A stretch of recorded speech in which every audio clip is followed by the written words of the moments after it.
The Federal Reserve set to release the results of its annual bank stress test in just about an hour from now.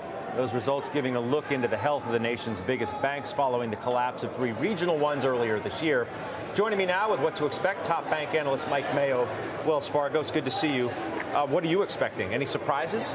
Well, I want to put this in context. We may be approaching a tsunami of bank regulatory changes over the summer, and this would be the first of 3 waves. So this Fed stress test can increase the buffers for capital and how much banks can buy back in stock. But after this, you also have the Basel Committee, the International Committee, resetting standards for the largest global banks, and then you have Vice Chair Barr at the Fed, who will have new rules to post-Silicon Valley. So this is the first of 3 waves. So that's my preamble. Having said that, I love the Fed stress test, and I hate the Fed stress test. What I love about it is this is one of the toughest tests yet.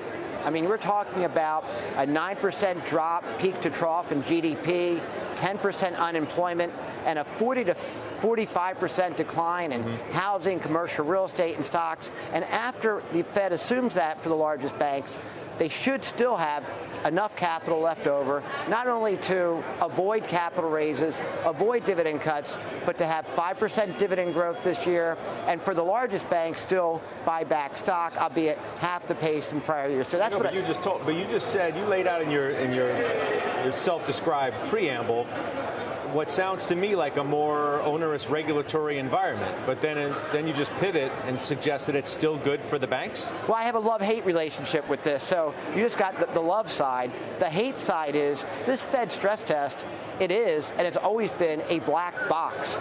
The banks literally do not know the cost of goods sold until after the fact. So in an hour from now, we'll get some data saying how much different categories are hit, commercial real estate or housing or credit cards, and the cost might be more than the banks originally expected. So I don't like the black box element. I also don't love the rote mechanistic aspect to this. Last year, Bank of America was assumed to have 20% higher expenses in a recession, even though 20% of their headcount is incentive comp. So there's things like that.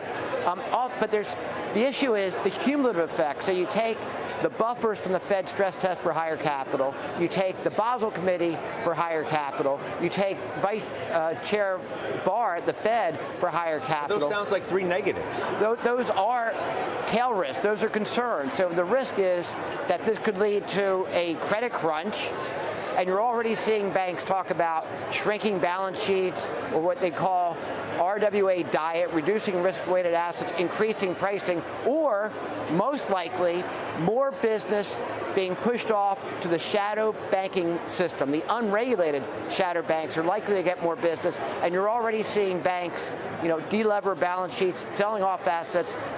So I love the stress test because it ensures the largest banks are resilient, and I love the largest banks the best. So JP Morgan seems to get better day by day.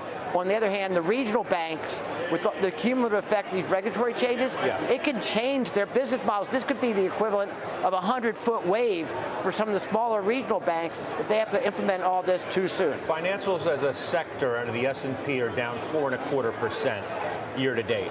Do I have any reason to believe as an investor that that's going to change over the next 6 months? Well, I think the market's braced for a tsunami when it comes to regulatory and interest rates and recession. And I don't think you're going to get all of those 3 things happening. So when you talk about regional banks, they do have major business model changes. When you're talking about JP Morgan and Citigroup and the largest banks, you could say go GSIB or go home, because they are not having these tsunami type changes.